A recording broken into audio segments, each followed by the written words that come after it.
Bem, na aula passada a gente falou do átomo de Thomson, que era um modelo como se fosse um pudim de passas, no sentido de que ele continha elétrons distribuídos pelo átomo e o restante do átomo havia uma distribuição uniforme de carga, que era a carga positiva, que equilibrava a carga negativa dos elétrons. Era um modelo sem muitas ambições para explicar a dinâmica de como funcionava a estrutura atômica, mas já era o primeiro modelo que apresentava uma estrutura atômica, quer dizer, continha elétrons que eram os chamados corpúsculos do Thomson.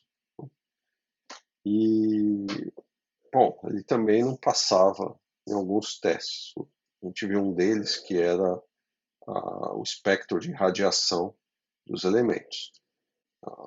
Nós fizemos um cálculo e mostramos que, se você considerar os elétrons ligados ao átomo como osciladores, ele oscila numa única frequência, portanto, só teria uma raia no espectro de radiação e assim compatível com o que se observa experimentalmente para os elementos químicos, inclusive para o elemento mais simples, que é o hidrogênio. Vamos ver mais algumas outras dificuldades que surgiram com esse modelo de Thomson, que era um modelo vigente, que já tinha pelo menos alguma utilidade em química. Era um modelo vigente até 1911, quando entra na história Ernest Rutherford, um neozelandês que, tendo passado pelo Canadá e depois foi para Manchester, na Inglaterra, propõe uma nova visão do átomo, como nós vamos ver na aula de hoje. Você já deve estar cansado de ver esse tipo de diagrama sobre o experimento de Rutherford, mas vamos lá. Em 1909, Rutherford se junta Geiger e Marsden. Na verdade, Geiger era uma espécie de pós-doc na universidade.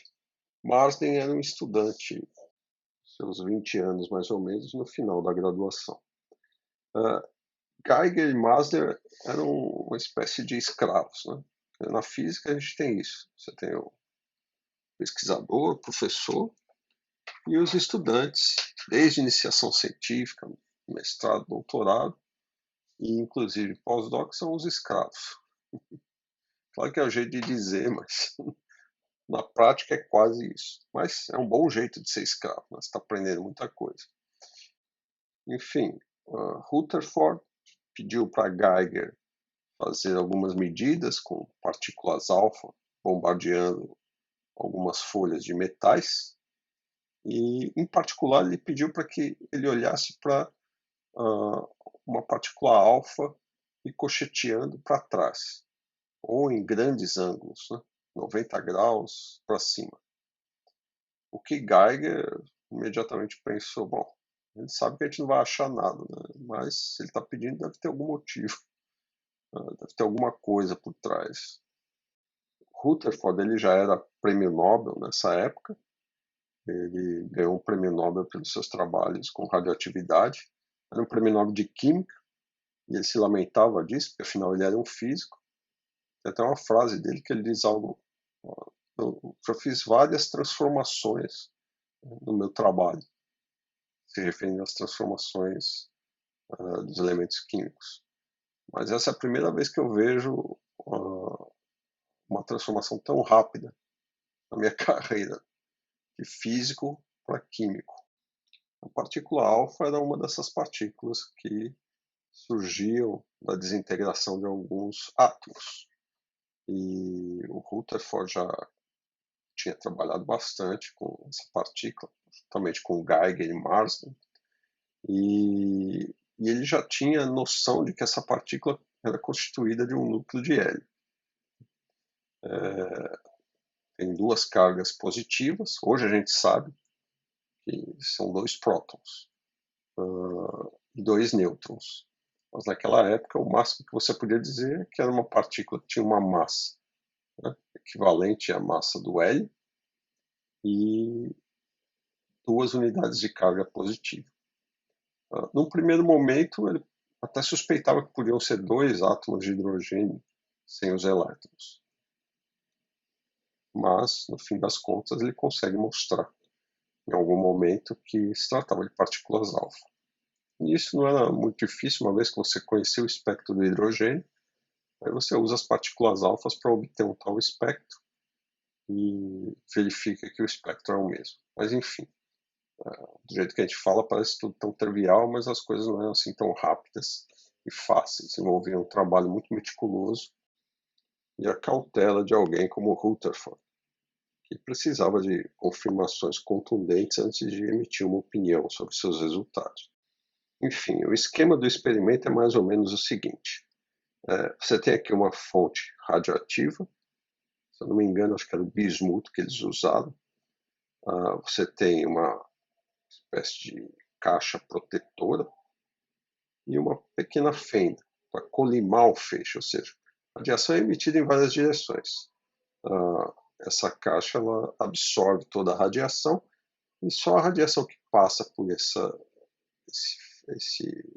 fenda, né, que vai atingir a folha, nesse caso uma folha de ouro, mas outros metais foram testados. O ouro aqui aparece como exemplo, provavelmente porque é o que permitia que essas partículas alfa atravessassem essa folha metálica com mais facilidade. Então o feixe é um feixe de partículas alfa, então, duas cargas e a massa do núcleo de hélio. Hoje a gente sabe que é um núcleo de hélio, mas na época era simplesmente um átomo de hélio. E você tem um microscópio, onde você vai observar, e aqui tem um olho, eles olhavam, de fato, o cidadão ficava olhando nesse microscópio para ver quando a partícula alfa chegava numa tela, né, que emitia uma cintilação. Então, esse microscópio ele era colocado desde a região frontal até vários ângulos θ a partir da direção do feixe. E o Rutherford admirava a paciência e até entusiasmo com que esses dois realizavam esses experimentos, porque ele mesmo tinha todo esse cuidado e paciência para fazer isso. Muito bem, e aqui você tem um esquema, como está no trabalho desses dois, Geiger e Marsden, do mesmo experimento. Aqui o microscópio, uma tela cintilante, a folha do metal, a fonte radioativa R e D, a fenda por onde vão passar as partículas alfa emitidas no decaimento radioativo. Bem, então, como eu já disse, o Rutherford pede para esses dois fazem as medidas desse ângulo, uma posição não esperada, né? Ou seja, ângulos grandes, preferivelmente maior que 90 graus. E depois de milhares de observações, um dia, acho que segundo o próprio Rutherford menciona, o Geiger aparece e diz que tinha encontrado um resultado surpreendente, que ele observou espalhamento com partículas em ângulos muito maiores do que o esperado, ou seja, até cerca de 180 graus. Em vista do modelo que eles tinham em mãos atualmente, naquela época, que era o modelo de Thomson, isso era algo completamente inesperado. Tão inesperado que o Rutherford, nas palavras dele, disse: foi praticamente o acontecimento mais inacreditável que aconteceu em minha vida.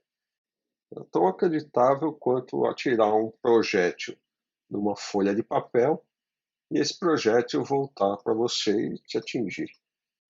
Então vamos fazer mais um cálculo considerando o modelo de Thomson e vamos considerar para isso que o alvo é uma folha de ouro, cujo número atômico é 79, e tem uma espessura de cerca de 400 átomos.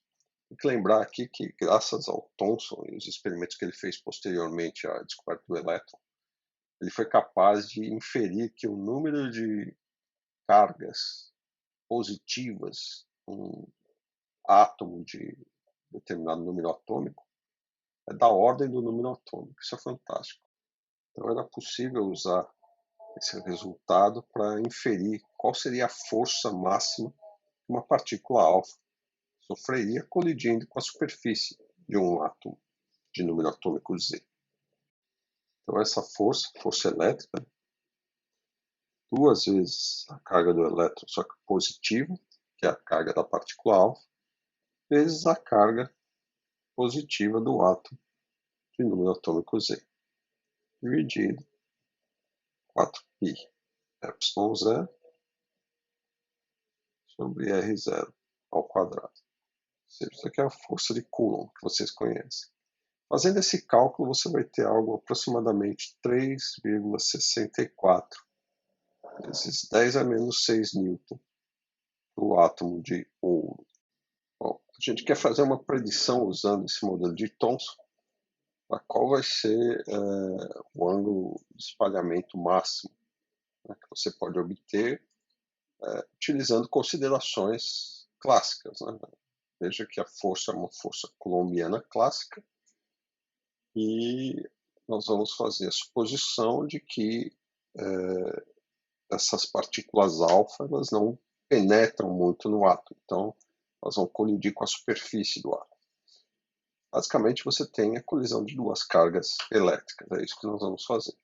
Para fazer essa predição, a gente vai considerar qual é a variação do momento linear. Então você tem uma partícula alfa, tem uma velocidade v alfa, ela colide, então inicialmente o momento linear dela tinha essa direção e esse tamanho. Depois que ela colide, ela vai ter um momento final p', portanto uma variação ΔP. O ângulo de deflexão vai estar associado com essa variação ΔP sobre o momento linear original. Quer dizer, basicamente a tangente desse ângulo é ΔP sobre P. Então nós temos que ser capazes de calcular essa deflexão calculando ΔP sobre P. A nossa suposição aqui é de que a partícula alfa vai sentir essa força máxima enquanto atravessa o átomo, um átomo que tem um diâmetro duas vezes esse valor R0. Muito bem. Supondo então que essa partícula sinta essa força enquanto atravessa o átomo, tá? Duas vezes o raio, a massa da partícula alfa, massa de um átomo de hélio, e essa velocidade conhecida, medida, você faz da mesma forma que o Thomson fazia. Você pode usar algo como um experimento de Thomson e ver, calcular qual é essa velocidade usando campo elétrico, por exemplo, como a gente fez anteriormente. Enfim, essas são as quantidades conhecidas.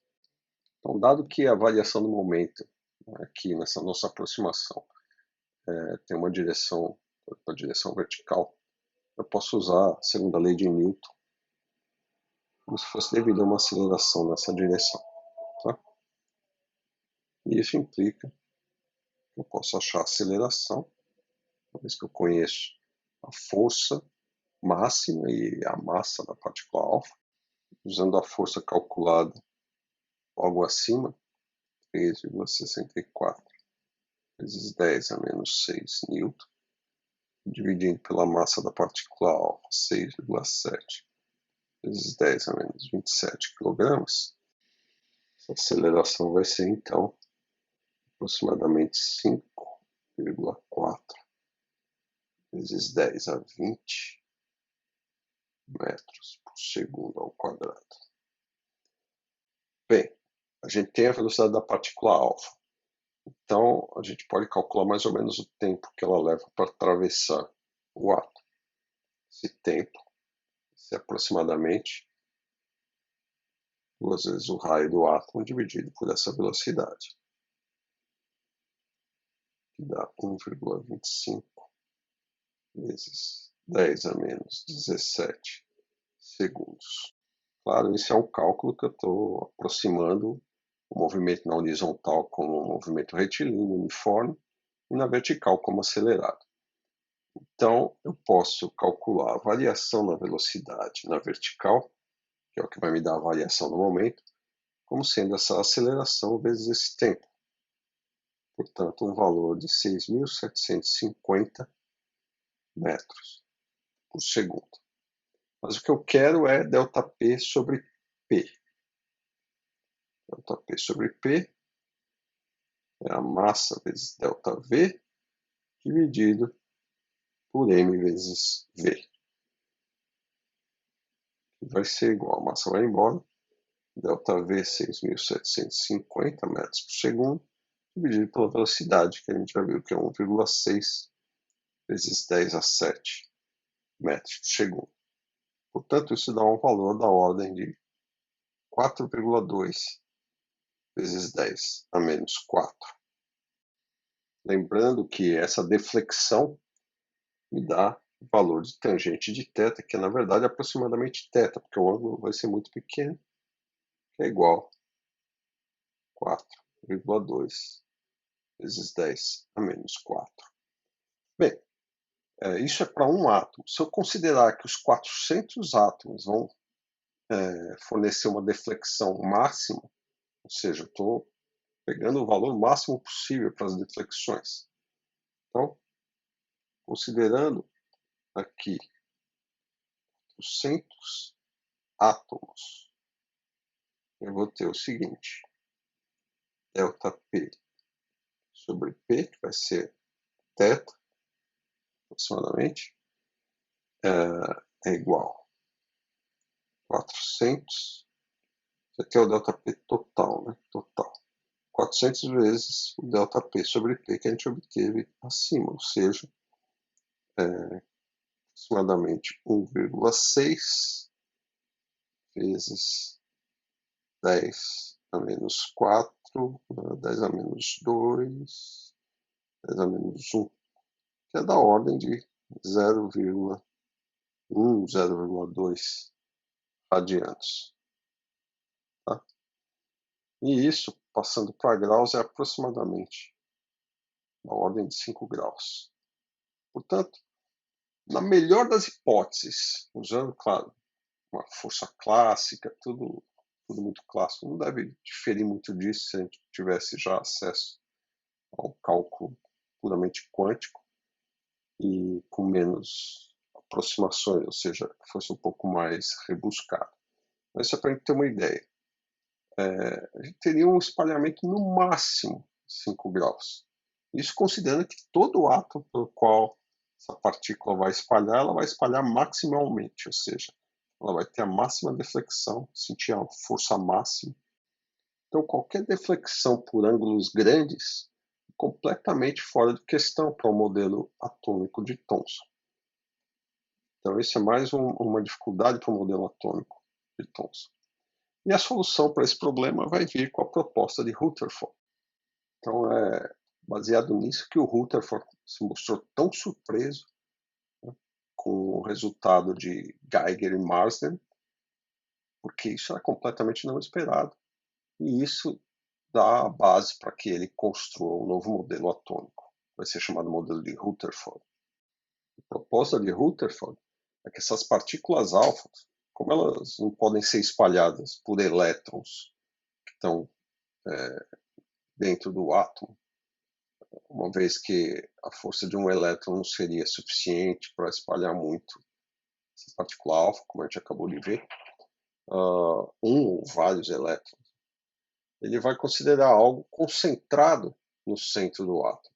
Em outras palavras, o átomo vai ter uma parte central, que no momento ele não chamava de núcleo, só posteriormente é que ele vai chamar de núcleo, e que tem toda a carga elétrica que vai atuar sobre a partícula alfa. Ele também não afirma no primeiro momento se essa carga elétrica é positiva ou negativa, porque os cálculos não permitiam ver essa diferença. Tanto uma carga positiva quanto negativa teriam o mesmo efeito do ponto de vista do espalhamento que ele está estudando. Só mais tarde é que ele vai lá para 1912, entre 1912 e 1913, propor um núcleo com cargas positivas, e onde vai estar concentrada toda a massa do átomo. Toda a massa, é claro, é um modo de dizer, porque a massa do elétron comparada com a massa do núcleo é desprezível. Para tratar o problema e analisar essa distribuição de partículas alfa no detector, ou seja, as partículas incidem, são espalhadas e elas vão incidir no detector em ângulos diferentes. Essa distribuição angular vai ser tratada usando o conceito de seção de choque. Então, para isso eu vou ter que fazer uma pequena digressão.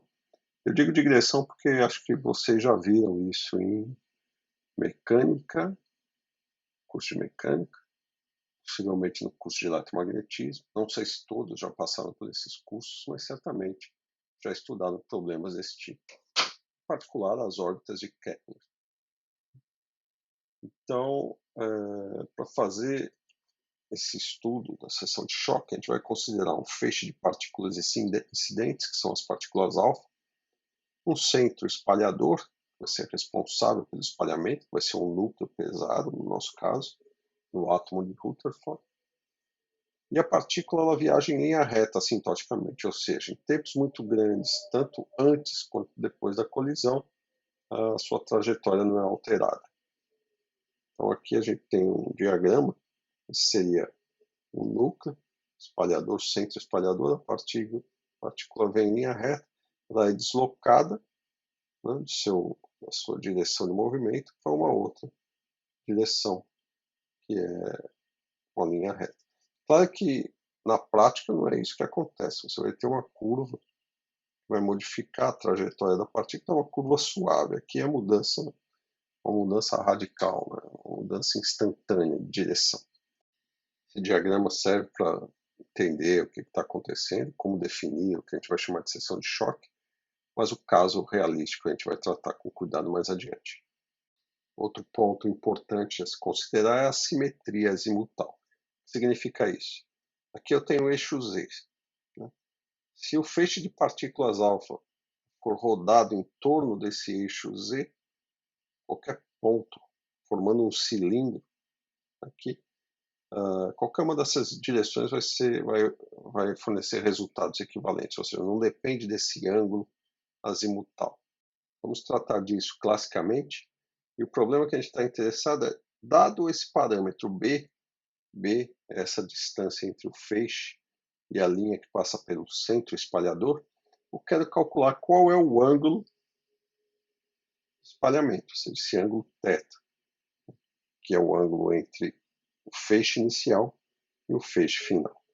Ou seja, o ângulo entre a direção da partícula incidente e a direção da partícula espalhada. Nessa figura, essa quantidade B, que é a distância entre o feixe incidente e o eixo que passa pelo centro espalhador, é chamado de parâmetro de impacto. E o ângulo entre as duas direções, incidente e refletido, é o chamado ângulo de espalhamento. Então vamos considerar o seguinte exemplo clássico, que é uma esfera rígida como centro espalhador. Então nessa figura que se representa a esfera, o alvo vai ser uma bola de bilhar, por exemplo, e o projétil vai ser uma partícula, um ponto que se desloca e colide com essa esfera rígida, uma partícula. Tá? Em termos do ângulo alfa, esse ângulo que você vê aqui na figura, eu posso escrever o parâmetro de impacto B, que é essa distância aqui.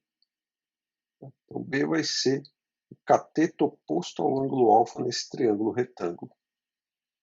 Portanto, B igual R vezes o seno do ângulo alfa, que é igual a R, que é o raio da esfera, da bola de bilhar, vezes o seno. Veja se vocês concordam. Π sobre 2 menos θ sobre 2. Quer dizer, eu estou colocando uma relação entre alfa e o ângulo θ. Θ é esse ângulo. Alfa é esse pequeno ângulo aqui. Por quê? Porque essa linha é paralela a essa e esses ângulos são semelhantes. Então, se isso é alfa, essa bissetriz divide esse ângulo em duas partes iguais, portanto, isso aqui é alfa também. Então, o ângulo alfa né? Ou seja, 2 alfa mais θ é igual a π, certo? Vamos lá, 2 alfa mais θ igual a π. Divide tudo por 2, isola o alfa vai ser igual a π sobre 2 menos θ sobre 2. É o que eu coloquei aqui.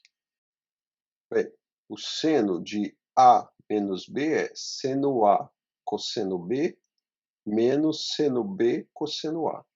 Então, B vai ser R seno A cosseno B é seno de π sobre 2 cosseno de θ sobre 2. Portanto, cosseno θ sobre 2. E seno B cosseno A é seno de θ sobre 2 vezes cosseno de π sobre 2. Só que cosseno de π sobre 2 é zero. Portanto, o nosso resultado é esse daqui. Qual é a relação entre o parâmetro de impacto e o ângulo de espalhamento? Usando isso, a gente chega à seguinte conclusão. Θ, aí você inverte o θ em função de B, 2 vezes o arco cosseno de B sobre R, se B for menor ou igual a R. Por quê? Porque se o B for maior que o raio da esfera, ele vai passar direto para a esfera. Então o θ vai ser zero e ele não vai ser deslocado. Se o B for maior que R. Então, um problema clássico simples como esse é fácil de entender a relação entre o parâmetro de impacto e θ. Ou seja, os parâmetros que são fornecidos no espalhamento, que você é capaz de medir, né, permitem tirar uma conclusão a respeito do ângulo de espalhamento. Tá? Como a gente viu aqui nesse exemplo. A gente vai fazer algo mais geral, usar esses conceitos para um problema mais geral. Para esse problema geral, vamos supor aqui que nós temos as partículas incidentes passando por uma faixa infinitesimal de área efetiva transversal, ou seja, elas vão passar por essa área aqui que está denotada em negrito, e essa quantidade de sigma vai ser o tamanho dessa área. O parâmetro de impacto é B, e elas vão ser espalhadas à medida que se aproximam do centro espalhador, no caso realístico, por um ângulo que vai cobrir uma faixa aqui nessa esfera, essa casca esférica, que é um ângulo sólido de ômega, dado por seno θ de θ de φ. Isso é fácil de enxergar se vocês lembrarem que a casca esférica, né, equivale a um ângulo sólido completo, que é igual a 4π, que seria a integração desse produto seno θ de θ de φ nos ângulos θ e φ. Θ variando de 0 a π e φ variando de 0 a 2π. Como a gente já discutiu, pela simetria azimutal, ou seja, no ângulo φ, a integração no ângulo φ já dá um fator 2π. O outro fator 2 vem da integração seno θ de θ. Claro, eu estou supondo aqui a integração somente do ângulo sólido. Não estou considerando nenhuma função que esteja sendo integrada nesses intervalos. Né? Se tiver uma função desses ângulos, obviamente o resultado é completamente outro. Mas isso é só para vocês enxergarem que esse elemento de ângulo sólido está correto. Uma coisa interessante que você pode observar desse diagrama é que pensa nesse feixe, por exemplo, um feixe bem colimado. Ele vai pegar uma área efetiva aqui que é muito pequena. Mas se eu aumentar a espessura do feixe, essa área vai ser maior. Com uma área pequena, esse ângulo sólido deve ser menor. Com uma área maior, esse ângulo sólido deve ser maior. Ou seja, você vai ter partículas espalhadas numa região maior dessa casca esférica. Tá? Então, a primeira conclusão é maior o d sigma, maior o d ômega. Isso quer dizer que um é proporcional ao outro. E se a gente supuser que essa constante de proporcionalidade, na verdade, não é uma constante, mas vai ser uma função dos ângulos θ e φ, de maneira mais geral, e só de θ quando eu tiver a simetria azimutal. Então, a gente chega nessa expressão, que é a expressão que define o que a gente chama de seção de choque diferencial, ou seja, sigma de θ é de sigma de ômega. Essa letra aqui, eu não sei se eu já falei, é o ômega maiúsculo. Então, isso aqui é o que define uma seção de choque diferencial, cuja interpretação, dado esse diagrama, é justamente a área efetiva de espalhamento. Tá? Então, essa seção de choque diferencial tem unidades de área. No princípio, unidade de área por ângulo sólido, mas como o ângulo sólido não tem uma dimensão propriamente, então é só unidade de área. Olhando aqui para essa figura, B seria basicamente o raio desse anel, tá certo? Portanto, esse elemento de área, que é o d sigma, a gente está chamando de d sigma, a gente pode escrevê-lo como B, que é o raio, vezes dφ. Dφ seria o elemento de ângulo azimutal para esse anel. Então, B dφ te dá um elemento de comprimento. Se eu multiplicar por dB, eu tenho a área dessa região, que é o próprio d sigma. Portanto, eu posso escrever, em termos do parâmetro de impacto e do ângulo azimutal, d sigma, seção de choque diferencial, é igual a B dφ vezes dB.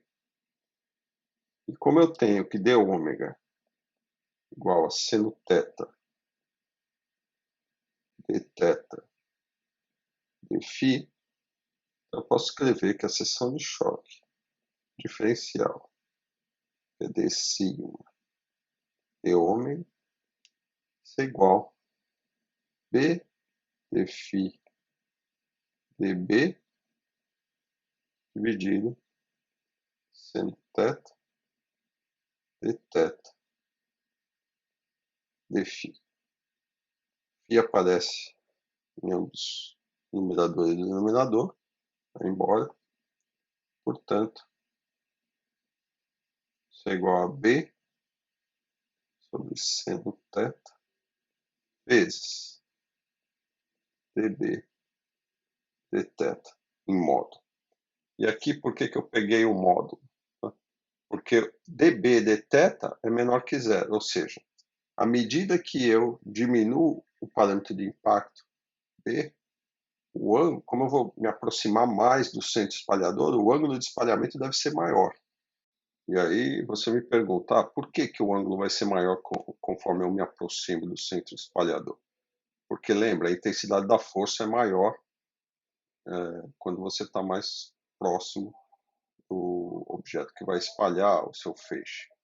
Isso vale geralmente para situações em que vocês têm forças centrais, forças que caem com 1 sobre R2, que vão ser os casos que a gente vai estudar aqui. Claro que falar isso para uma bola de bilhar parece não fazer muito sentido, mas, no caso geral, de interações fundamentais é o que vai acontecer. Né? Quanto maior a proximidade, maior a intensidade da força, maior a aceleração, portanto, maior a variação do momento e assim a deflexão. Então, diminuo B, aumento θ. Então, se um aumenta, o outro diminui, isso daqui deve ser algo negativo. Se isso é negativo, como a seção de choque é uma área efetiva, eu tomo o módulo aqui para que tudo seja positivo. Vamos usar, então, esse resultado para o problema da esfera rígida, da bola de bilhar. Então, vamos lá. A gente tem a expressão para a seção de choque diferencial, d sigma d ômega, e B sobre seno θ vezes o módulo dB dθ. O B, no caso da esfera rígida, a gente calculou, era R cosseno de θ sobre 2. Portanto, dB dθ vai ser derivada do cosseno menos seno, só que como dB dθ está em módulo, isso vai dar um resultado positivo, R sobre 2 seno θ sobre 2. E esse dB de θ, do jeito que está escrito aí, sempre vai ser positivo, porque o ângulo θ é de 0 até π. Nesse intervalo, o seno é sempre 0 ou positivo. Substituindo esse resultado aqui, então a gente vai ter o seguinte: sigma θ igual a B, que é R, cosseno de θ sobre 2, dividido cosseno de θ, vezes o módulo dB de θ, que é R sobre 2, seno de θ sobre 2. Multiplique esse resultado por 2 e divida por 2. E lembre que o fato de eu ter aqui um seno de θ sobre 2, cosseno de θ sobre 2 multiplicado por 2, isso é a mesma coisa do que o seno de 2 vezes esse argumento. Então, substituindo isso na expressão da seção de choque diferencial, a gente vai ter R ao quadrado vezes seno de θ dividido por 4, 2 vezes 2 que está aqui, o fator 4, seno de θ. Bom, nesse caso, reduz simplesmente a R quadrado sobre 4. Então essa é a seção de choque diferencial para o caso da esfera rígida. O fato dessa seção de choque não depender do ângulo de espalhamento significa que para qualquer ângulo você vai ter a mesma taxa de partículas, né, sendo observada. Então qualquer ângulo te dá o mesmo número de partículas por unidade de tempo. Agora, se eu fizer o cálculo da chamada seção de choque total, eu vou chamar aqui simplesmente de sigma ou sigma t, que é a integral sigma de θ de ômega, que é o ângulo sólido. Isso porque o sigma de θ é de sigma de ômega, certo? Ora, como sigma de θ é r quadrado sobre 4, não depende dos ângulos, então a integral em d ômega, lembrando, eu coloco a integral em d ômega, mas na verdade isso aqui é uma integral dupla, integral em θ e em φ. Né? A integral de seno θ de θ de φ. Né? Então, uma integral de 0 a π em θ, aqui seria bom colocar uma integral de 0 a 2π em φ. A gente já argumentou esse resultado aqui, dá um fator 4π. Resultado, seção de choque total vai ser 4π vezes r quadrado sobre 4, ou seja, πr quadrado, que é a seção transversa de uma esfera, ou seja, a área de um círculo. Bom, esse resultado faz todo sentido, afinal, se a minha partícula estiver com um parâmetro de impacto B, que é menor ou igual a R sobre 2, ela vai colidir com essa área da seção transversa da esfera, e deve ser espalhada por algum ângulo. Para qualquer B maior do que isso, ela vai passar direto. Então, vamos aplicar esse resultado para uma força coulombiana. Vamos ver qual é a seção de choque para esse caso. Para isso, nós vamos supor que tem um feixe incidente que tem intensidade uniforme, que a gente chama de luminosidade. Bom, o que é essa luminosidade? A definição de luminosidade que a gente representa por essa letra L, né, é o número de partículas incidentes por unidade de área por unidade de tempo. Então, a luminosidade trata do feixe que eu tenho disponível. E é claro que importa quantas partículas eu tenho. Quanto menos partículas, menor vai ser a quantidade de dados no meu detector, no resultado final. Então, como a gente contabiliza o número de partículas que passa pela seção de choque efetiva? O número de partículas que entra na área efetiva de sigma e, portanto, espalha no ângulo sólido de ômega, como a gente viu. por unidade de tempo. Eu preciso usar essa informação que tem a ver com os feixes incidentes por unidade de tempo, por unidade de área, e multiplicar pela área efetiva. Portanto, dN, esse número de partículas, passa por essa área efetiva, vai ser a luminosidade vezes d sigma. Pode ser escrito como luminosidade, como d sigma é sigma de θ vezes d ômega. Essa vai ser a expressão do número de partículas. Eu posso reescrever isso daqui da maneira conveniente, que é a seguinte. A seção de choque sigma de θ igual 1 sobre L dN d ômega. Esse é o resultado principal que define o que a gente chama de seção de choque diferencial, que é um problema de espalhamento. Porque do lado direito dessa expressão nós temos só quantidades que a gente é capaz de medir no laboratório, né?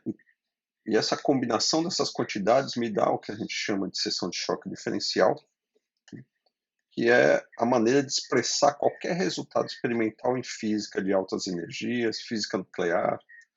Então é uma definição extremamente importante, porque tudo que a gente conhece a respeito dos átomos, do núcleo atômico, das partículas elementares, tudo se resume em encontrar essa quantidade.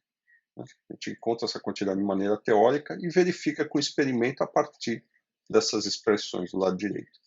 Essa é a maneira que nós temos para ratificar ou jogar fora as teorias que tentam descrever a natureza das partículas elementares e dos átomos e núcleos, como eu já falei aqui. Bom, a luminosidade tem a ver com o feixe que eu produzo. Eu sou capaz de medir quantas partículas por unidade de tempo, por unidade de área eu produzo e que constituem esse feixe que vão colidir com um alvo específico. O número de partículas que é espalhado no ângulo sólido tem a ver com o meu detector. Eu detecto essas partículas numa certa região do meu detector, vou lá, conto, eu tenho essa quantidade. E o ângulo sólido é justamente esse ângulo que o meu detector cobre, certo? Tem uma certa região do espaço que eu também conheço. Então, tudo aqui eu meço. Como no experimento de Rutherford, né? Eles mediam o número de partículas que chegavam em determinados ângulos e sabiam qual é a quantidade de partículas alfa que eles produziam. Então, vamos estudar esse espalhamento de uma partícula com carga Zzinho vezes Z e massa Mzinho, que vai ser espalhado por um núcleo de carga Zzão vezes Z e massa Mzão. No caso da partícula alfa, o Zzinho é igual a 2, né? E dependendo do metal que eu uso para espalhar essas partículas, eu tenho um diferente número atômico. No caso do ouro, é Z igual a 79. O feixe incidente vai ter partículas com velocidade v. Então, aqui nessa figura, eu tenho o esquema do que vai acontecer. Aqui está o centro espalhador, massa Mzão, carga Zzão E. E aqui a partícula vindo assintoticamente numa linha reta, com momento inicial Pi, massa Mzinho, carga Zzinho E. Ela vai, quando se aproxima desse centro espalhador, sentir essa força, vai ser deslocado, mudando seu momento para o momento final PF. De novo, assintoticamente, uma linha reta. Essa figura vai mostrar os ângulos que a gente vai precisar usar. O ângulo φ é o vetor posição com relação ao eixo y. O ângulo θ ele vai ser o ângulo de espalhamento. Então, portanto, aqui eu tenho θ sobre 2, θ sobre 2. O θ total vai ser esse ângulo aqui, que é 2 vezes esse ângulo. Muito bem, eu estou usando aqui semelhança de triângulos. Tá? São duas linhas retas paralelas, você pode esticar essa linha aqui, para mostrar que esse ângulo que é o mesmo que esse, eles são opostos. Tá? Esse ângulo é idêntico a esse, mas esse ângulo aqui, daqui até aqui, ele é um ângulo de 90 graus menos π sobre 2, ou seja, π sobre 2 menos θ sobre 2. Então, esse ângulo que vai ser importante para a gente, π sobre 2 menos θ sobre 2. Vamos lá. uma quantidade que a gente vai precisar usar, devido à relação que ela vai nos fornecer, é o momento angular da partícula incidente. Portanto, vamos usar a conservação do momento angular, que vai se escrever a partir disso aqui. L, módulo momento angular, é o vetor posição da partícula, produto vetorial, seu momento linear, que é igual a m r vetor v. Então, em módulo, isso é m, módulo de r, módulo de v, vezes o seno do ângulo entre o vetor r e a velocidade ou o momento linear da partícula incidente. Eu vou chamar esse ângulo de alfa. Observe que a partícula vindo para cá, se espalhando para cá, esse ângulo é um ângulo que varia, porque o R, uma hora ele está aqui, outra hora aqui, outra hora aqui, outra hora aqui, e vai variando, certo? Então, esse ângulo entre R e a velocidade, ou o momento linear, varia. Por quê? Porque o φ varia. Então, de alguma forma, esse ângulo tem que estar associado ao ângulo φ. É fácil calcular quem é esse ângulo. Se a gente fizer uma extensão dessas linhas, vamos fazer aqui em uma cor, essa cor, a linha de incidência da partícula, é suficiente usar o feixe incidente. Aí essa linha tracejada paralela a ela, certo? O ângulo que eu estou interessado é esse daqui, chamar de alfa, certo?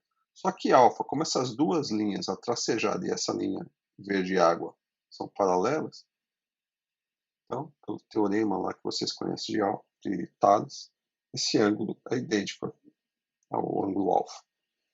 Portanto, o ângulo alfa que eu quero saber, ele pode ser obtido através de φ e θ. Então, vamos lá.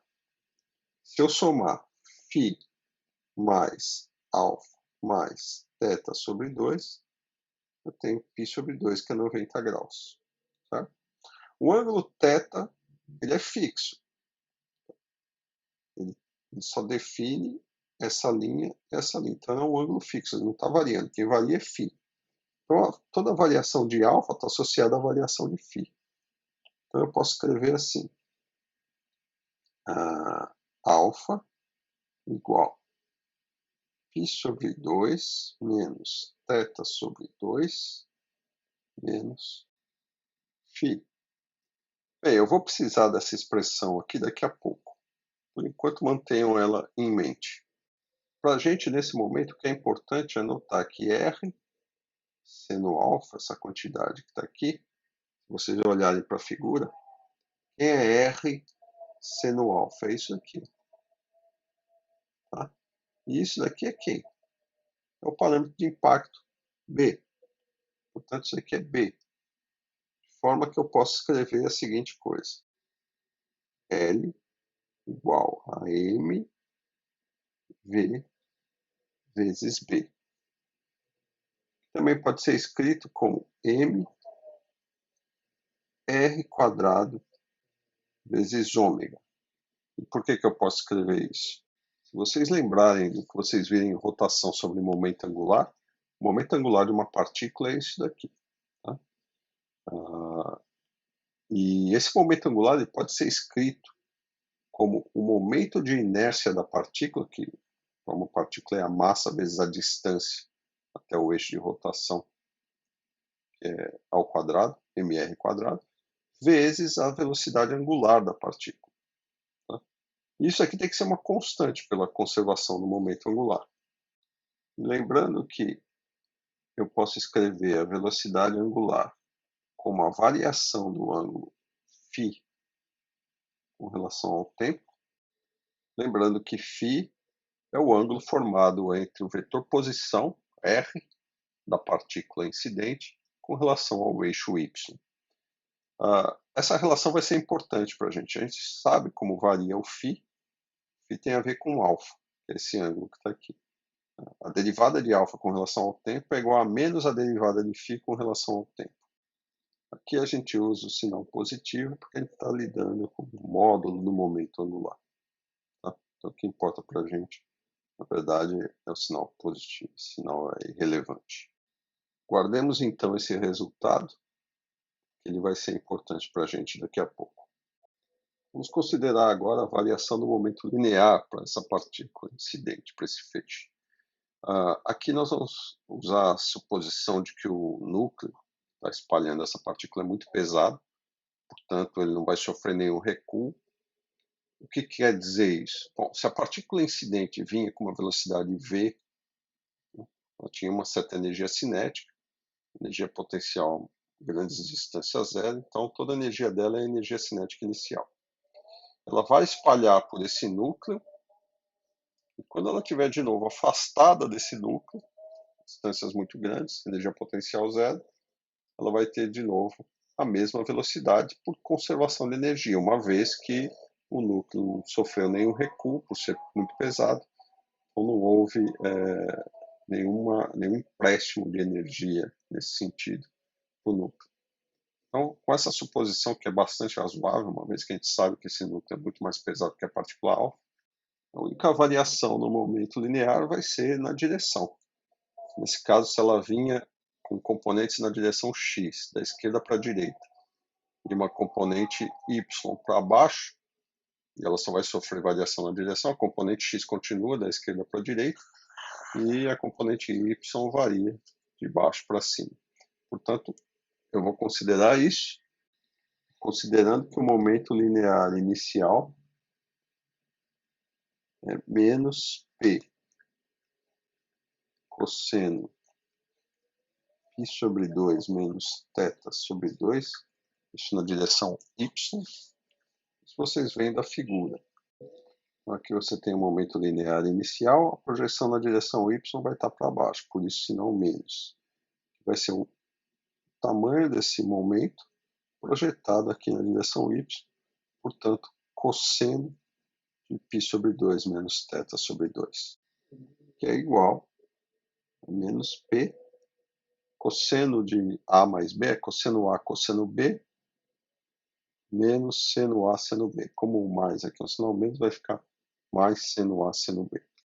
Como o termo envolvendo cosseno tem um cosseno de π sobre 2 que é zero, então só sobra o termo envolvendo seno. Seno de π sobre 2 é 1, portanto fica seno de θ sobre 2. Bom, da mesma forma, se você olhar na figura pela simetria, o PY final vai ter o mesmo módulo do PY inicial, só vai ter o sentido oposto, portanto vai ser mais P seno de θ sobre 2. Você poderia inferir isso também pela conservação de energia, o fato que a energia total inicial é a energia cinética, a energia total final também é a energia cinética, que é a mesma. As duas maneiras levam a esse mesmo resultado. Lembrando, o momento linear não é conservado aqui, porque você tem uma força, tá? Mas a energia é conservada. Dessa forma, a gente acha quem é o ΔP na direção y. P final y menos P inicial y, que vai dar 2 vezes P seno de θ sobre 2. Agora temos que relacionar esse resultado com a força elétrica. Lembrando que a força elétrica é igual a Zzinho, Zzão, E quadrado, força de Coulomb, sobre 4πε0, R quadrado, na direção radial. Assim, fazendo o limite ΔP indo para zero, ΔT indo para zero, dPy dt, que vai ser a força na direção y, né, componente y. Como é que eu obtenho isso? Bom, eu tenho ΔPy, eu posso integrar Fy dt, no intervalo de tempo considerado, lembrando que Fy é F, força elétrica, vezes o cosseno de φ. De onde eu vejo isso? É só lembrar que a força é sempre na direção radial, certo? Então, a componente y da força, né, vai ser sempre a projeção da força na direção y, que é F, está na mesma direção radial, cosseno de φ. Por isso, na direção y, a força é Fe cosseno de φ. Assim, eu posso escrever delta Py igual, supondo que eu venho dos dois lados, assintoticamente, ou seja, um tempo menos infinito, então um tempo mais infinito, a força na direção y é zzinho, zão, e quadrado, sobre 4πε0 r quadrado. Projeção na direção y, dt. Bom, é aqui que a gente vai precisar saber como é que o ângulo varia com o tempo e substituir esse dt, né, pela variação do ângulo. Lembrando o resultado que a gente obteve para o momento angular, L igual a mbv igual a mr quadrado dφ dt, lá em cima, a gente obtém, invertendo, dos dois lados aparece o m, né? Eu posso até cortar esse m aqui. Se invertendo para dt, o que a gente tem é o seguinte: dt igual a r quadrado sobre bv vezes dφ. Então a gente substitui isso na integração do delta Py.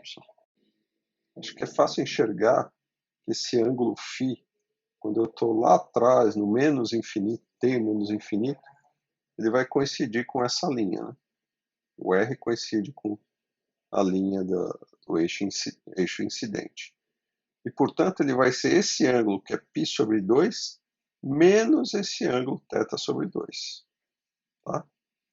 Então, eu diria que t para menos infinito, φ vai ser menos π sobre 2 menos θ sobre 2.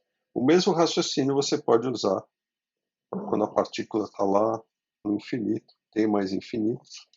Esse ângulo φ desse outro lado vai coincidir com o ângulo que está, né, entre o eixo y e essa linha assintótica, que é, de novo, π sobre 2, que é o ângulo reto, menos esse ângulo, que é θ sobre 2.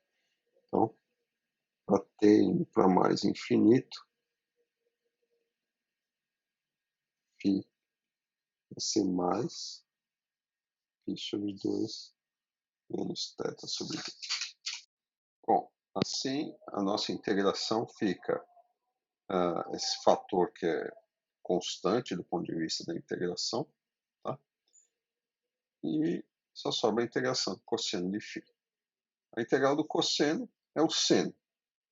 E seno de A menos B é seno A cosseno B menos seno B cosseno A. Tá? Só que o B aqui é o θ sobre 2. Então, seno A cosseno B é seno de π sobre 2 vezes cosseno de θ sobre 2. Seno de π sobre 2 é 1, cosseno de θ sobre 2 é o que sobra.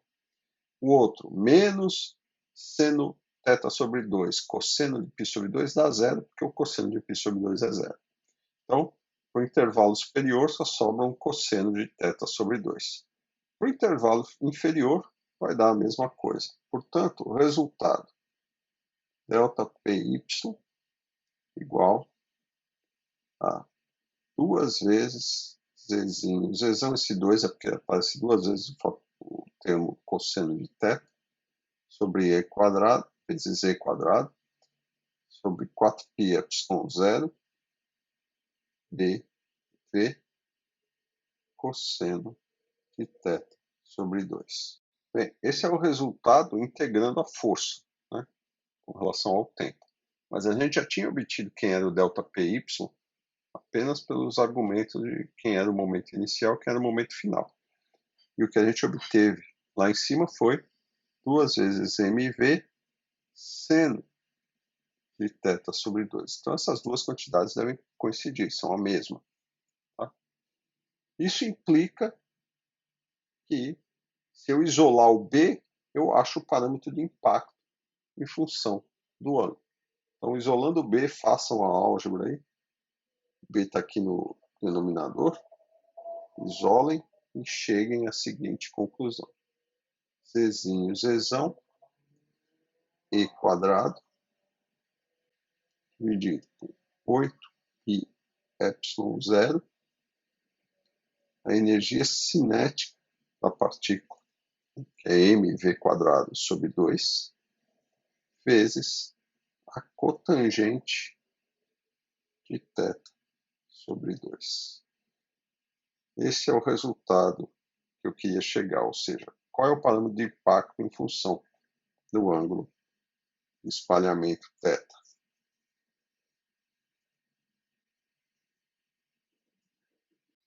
Então, a fim de calcular a seção de choque, a gente precisa calcular a variação de B com relação a θ. Isso vai dar constante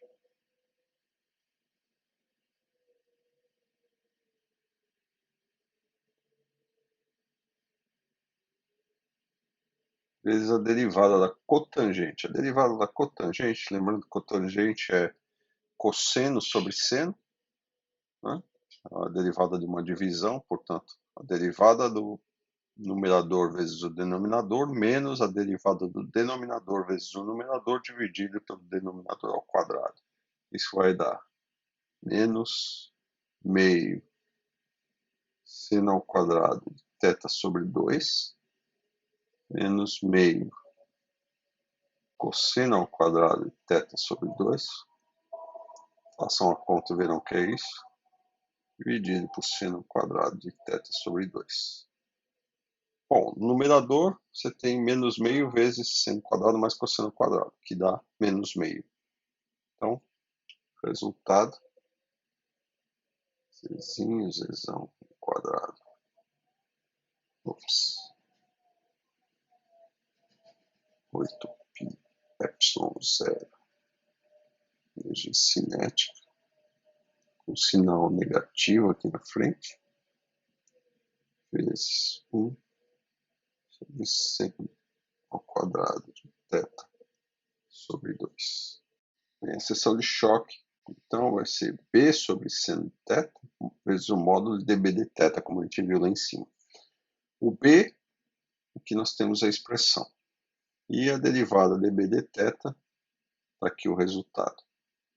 Tá? Então, só juntar essas duas coisas, o que a gente tem no final das contas é Z vezes C e quadrado, dividido por 8π ε0, energia cinética, tudo isso ao quadrado, vezes cotangente de θ sobre 2, dividido por 2 seno de θ vezes 1 sobre seno ao quadrado de θ sobre 2.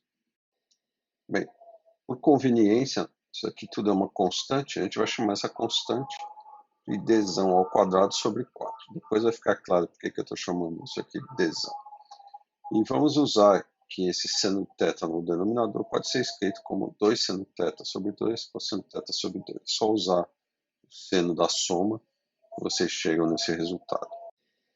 Sendo assim, a seção de choque sigma de θ diferencial vai ser t ao quadrado sobre 8 vezes a cotangente é cosseno de θ sobre 2 sobre seno de θ sobre 2. Como já tem um seno θ ao quadrado ali, fica um seno ao cubo θ sobre 2 vezes seno de θ, que é 2 seno θ sobre 2 vezes cosseno θ sobre 2. Bom, primeira coisa, cosseno vai embora nos dois termos. Então, nós ficamos com d ao quadrado sobre 16 seno a quarta de θ sobre 2. Esse é o resultado da seção de choque diferencial, onde d quadrado está associado com esse fator aqui, só que no lugar de 8 aqui é 4. E essa é então a distribuição angular que você espera para o espalhamento através de uma força coulombiana, uma partícula alfa, por exemplo, por um núcleo pesado, onde esse fator D envolve as características da partícula incidente e da partícula espalhadora, ou seja, quantidade de carga da partícula incidente vezes Z, Zão vezes Z da carga que espalha, da intensidade, né, dessa interação. Essa dependência angular, né, te diz que o ângulo de espalhamento θ vai te dar um valor máximo desse seno quando θ for igual a π, ou seja, quando a partícula incidente colide com o núcleo e volta na mesma direção, claro que no sentido oposto ao feixe incidente. Essa situação é extremamente inesperada e é tão inesperada que esse seria o valor máximo dando o valor mínimo dessa razão. Ainda assim, não é um valor diferente de zero. E é isso que é surpreendente nesse tipo de resultado. Existe a possibilidade da partícula ricochetear e voltar para trás em um ângulo de 180 graus. Se o θ for igual a 90 graus, você vai ter aqui um fator, o seno de θ é raiz de 2 sobre 2, a quarta potência, isso vai dar 1 sobre 4. E quanto menor o ângulo aqui, maior vai ser a seção de choque, menor o ângulo de espalhamento. Ou seja, você vai encontrar mais partículas para ângulos pequenos. Existe aqui uma singularidade em θ igual a zero. Tá? Isso tem a ver com o espalhamento coulombiano. Se você fizer a integração dessa seção de choque diferencial, você vai obter infinito. E isso por quê? Porque a área efetiva de espalhamento é uma área infinita, porque a força coulombiana é de alcance infinito. Então ela nunca vai exatamente a zero, por isso a integração vai dar infinito, vai divergir. Isso é típico para qualquer força central, ou seja, para qualquer força que seja proporcional a 1 sobre R2, que é o caso da força coulombiana. Uma coisa que a gente pode fazer nesse problema é determinar qual é a distância de aproximação máxima dessa partícula alfa, ou de uma partícula carregada com Zzinho vezes Z cargas positivas, quando se aproxima de um núcleo com carga positiva também, Zão vezes Z. Bem, uma vez que a partícula vem do estado assintótico lá no infinito, onde R é infinito e, portanto, a energia potencial, que essa curva aqui é zero, uma vez que a energia potencial coulombiana, nesse caso, é 1 sobre R, cai com 1 sobre R. Então, toda a energia mecânica da partícula é a energia cinética inicial. Tá? À medida que a partícula vai se aproximando, a energia cinética vai diminuindo. Por quê? Porque a soma da energia cinética mais a energia potencial tem que ser constante. Então, se eu aumento a energia potencial, eu tenho que diminuir a energia cinética. Mas a energia mecânica é sempre essa constante aqui. Quando eu chego nesse ponto, a energia mecânica é toda a energia potencial. Então, a energia cinética é zero. É um ponto de retorno, que você já conhece. Ponto de retorno clássico. A partir daqui não tem outra opção para a partícula a não ser voltar. Então, esse ponto é o ponto que define a aproximação máxima que a gente vai definir como Dzão. Então, dessa maneira, eu posso escrever o seguinte: energia cinética meio de mv quadrado igual Zzinho vezes Zão vezes Z quadrado sobre 4πε0 vezes D. Isso é o que vem da conservação de energia. Dessa forma, esse D, que é a aproximação máxima, vai ser escrito Zzinho Zão E quadrado dividido 4πε0 vezes por meio de mv², que é a energia cinética. É por isso que a gente definiu o Dzão lá em cima como sendo essa quantidade que está aí. Aqui. É claro que você atinge essa situação de distância de aproximação máxima somente quando você tem uma colisão frontal, né? Por que isso? Porque no caso da colisão frontal, em que θ, o ângulo de espalhamento igual a π, você vai ter a situação em que a partícula, a princípio, bateria de frente com o núcleo, ela se aproximaria ao máximo, pararia num instante e começaria a voltar para trás. Qualquer outra situação, a velocidade diminui, mas não chega a zero. Essa é a única situação em que a velocidade da partícula chegaria a zero, a colisão frontal. A gente pode usar esse resultado para a distância de aproximação máxima para ter uma ideia de qual é o tamanho do núcleo atômico. Então vamos fazer isso. Para isso eu vou definir uma quantidade que é a chamada constante de estrutura fina, que é muito usada em espectroscopia, em mecânica quântica, em física de altas energias. Eu vou definir uma vez e a gente vai usar esse resultado. É a carga elétrica ao quadrado, vezes a constante de Coulomb, vezes 1 sobre h cortado c. Isso aqui é uma constante adimensional nas unidades apropriadas, 1 sobre 137, de modo que eu possa inverter e escrever o seguinte: e ao quadrado sobre 4πy0 igual a h cortado c vezes alfa. Alfa sendo 1 sobre 137, aí vocês vão na tabela, peguem o valor de h cortado vezes c, ou multipliquem h cortado por c, vocês vão ter 197,3 MeV vezes Fermi. MeV é 10 a sexta eletronvolts. Fermi, ou femtometro, é 10 a menos 15 metros. Mas eu vou deixar nessa unidade, porque o resultado que vai aparecer para a gente vai aparecer nessas unidades. Femtometro. Então vamos lá. Calculemos então o D, lá o átomo de ouro, ou seja, uma partícula alfa, duas cargas E positivas, vezes o átomo de ouro, 79 cargas E positivo, E quadrado, sobre 4πε0, dividido pela energia cinética, EC.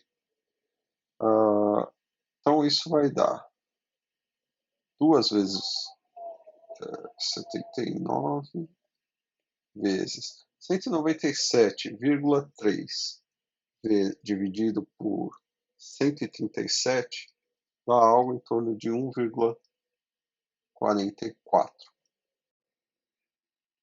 MeV vezes Fermi.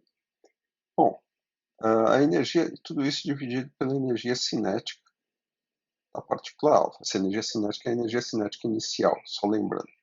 É até melhor colocar um izinho aqui. Nesses experimentos, essa energia cinética inicial da partícula alfa é da ordem 7,7 milhões de eletronvolts. Então isso implica, você substituir nesses resultados, que essa distância de aproximação máxima é aproximadamente 3 vezes 10 a menos 14 metros, ou 30 femtometros. Seria então uma previsão, uma predição para o tamanho do núcleo atômico, algo em torno de 10.000 vezes menor do que o tamanho do átomo. Isso é incrível. E, bom, claro, se você quiser testar uma estrutura menor do que essa, você precisa de partículas alfa com maiores energias. Quanto maior a energia, menor a distância de aproximação máxima. Só que para isso você precisa de outras fontes que não a fonte utilizada por Rutherford e seus colaboradores. As que eles utilizavam era um bismuto que emitia partículas alfa com energia cinética dessa ordem. Com isso a gente consegue ter uma ideia, e foi isso que o Rutherford fez, do que é exatamente o átomo. Então o átomo seria os elétrons né, viajando em órbitas em torno até de 10 a menos 10 metros, constituiria o tamanho do átomo, e um núcleo muito pequeno, concentrado na região central desse átomo, com um tamanho 10.000 vezes menor do que o átomo, com quase toda a sua massa contida nesse núcleo. Tá? Os elétrons são extremamente leves comparado com a massa do núcleo. Então, toda a massa do átomo está concentrada numa região pequena do átomo. O átomo é um objeto vazio com toda a sua massa concentrada numa região pequena. E isso permitiu descrever esses espalhamentos observados em grandes ângulos pelos colaboradores de Rutherford. É claro que se você não tem partículas alfa com energia cinética muito maior, ou não tem como acelerá-las com energia muito maior antes de realizar o experimento, o que você pode fazer é usar materiais, metais com número atômico menor, alumínio, coisas do tipo. O problema é que você não pode diminuir muito esse número atômico, senão você vai ter que levar em consideração o recuo do núcleo. Quanto mais leve o núcleo, maior vai ser a energia depositada e, portanto, um recuo maior que deve ser considerado. De qualquer forma, você pode fazer estimativas, e eles fizeram isso. A gente vai apresentar para vocês com metais diferentes. Bem, o que nós podemos fazer mais? A gente pode agora tentar conectar a seção de choque com o número de partículas espalhadas no ângulo sólido d ômega pela folha de ouro, que é o que se observa experimentalmente.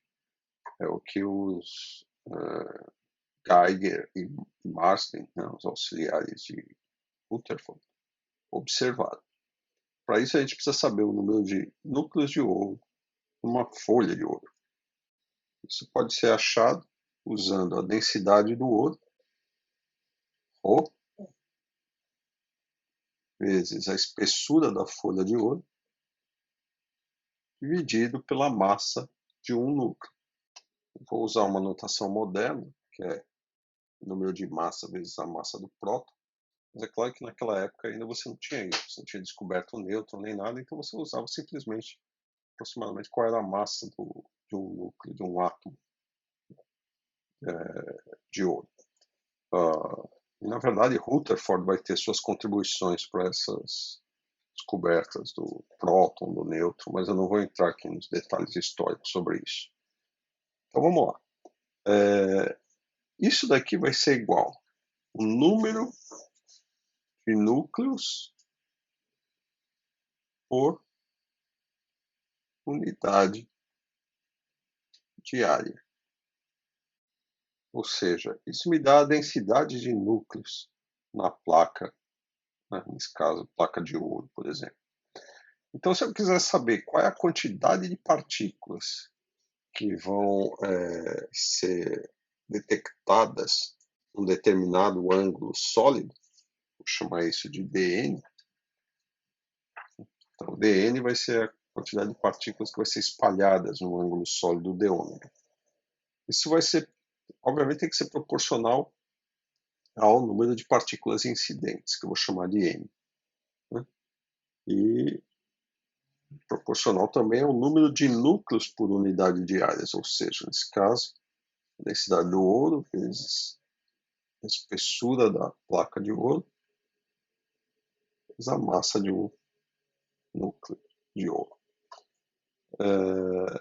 E também, como isso daqui é um número de núcleos por unidade de área, se eu multiplicar pela área efetiva, que é a seção de choque, ou seja, d sigma d ômega vezes d ômega, então pronto, eu tenho então o número de partículas espalhadas no ângulo sólido d ômega.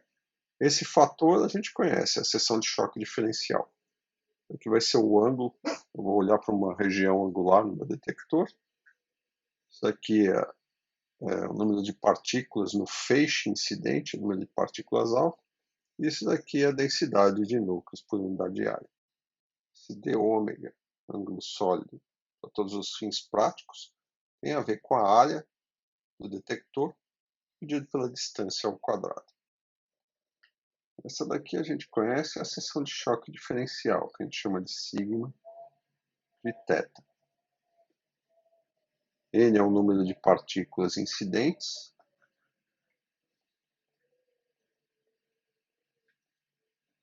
Caso as partículas alfa do feixe.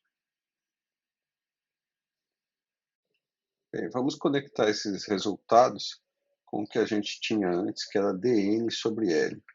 O que era o dN sobre L? Se vocês lembrarem, lá no começo, a gente definiu a seção de choque como 1 sobre a luminosidade, dN de ômega, onde dN era o número de partículas alfa espalhadas num ângulo sólido de ômega por unidade de tempo para um único núcleo, certo?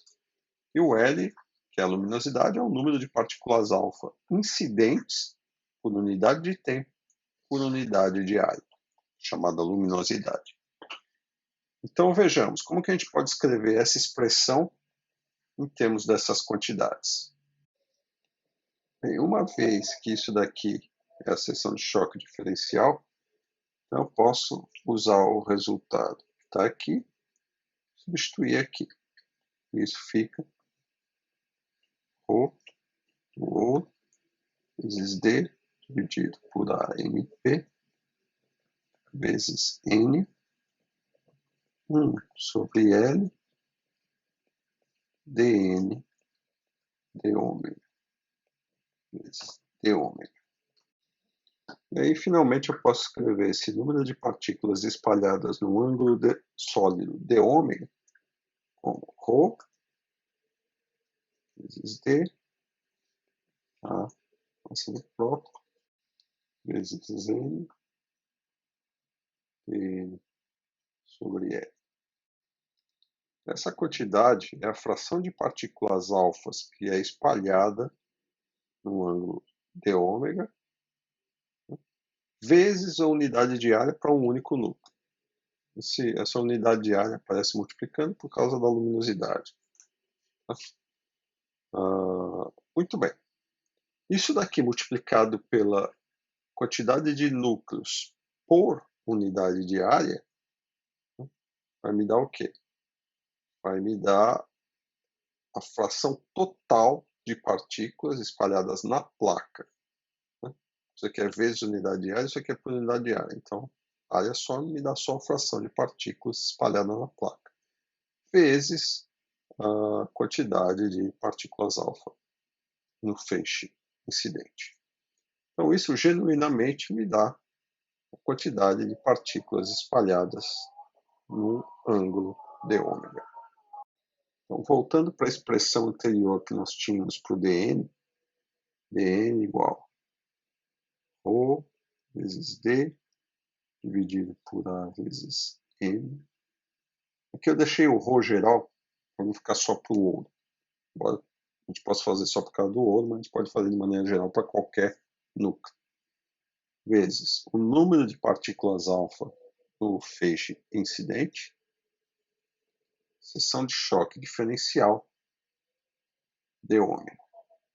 Como o lado esquerdo é o que eu vou medir no experimento, esse número de partículas espalhado em um determinado ângulo sólido, isso daqui eu tenho, dado que eu sei quem é o núcleo, qual é a espessura da placa. Também tenho isso que define o meu feixe incidente, que eu tenho controle. Isso daqui eu faço o cálculo teórico, então eu posso usar o meu resultado teórico aqui e verificar se confere com o que é medido experimentalmente. É assim que a coisa toda é feita. Observe que esse nosso resultado, que é o resultado principal, esse daqui, ele difere na forma que está escrita lá do Weisberg-Resnick. O Weisberg, ele usa, no lugar de Nzinho aqui, ele usa Nzão. Esse N que eu estou usando é, na verdade, para ele, lá ele escreve Nzinho como sendo essa densidade. Esse N para ele é Izão, e o resto é tudo igual. Então é só uma notação diferente. Ele escreveria, por exemplo, assim: dNzão igual. Então, essa densidade de núcleos ficaria Nzinho. O nosso Nzinho para ele é I. vezes sigma de θ de ômega. Então, não se assustem se lá tiver essa anotação diferente, que vocês podem não entender por causa da aula que eu usei aqui letras diferentes para designar as coisas, mas isso não deve ser fonte de erro para ninguém. Se vocês entenderam toda a dedução, cada definição de cada um desses parâmetros que aparece aqui, é isso aqui que importa. Tá? Aqui é só os nomes que são diferentes. Nzinho é Nzão, isso aqui é N, isso aqui é I, e o resto é tudo igual. Tá?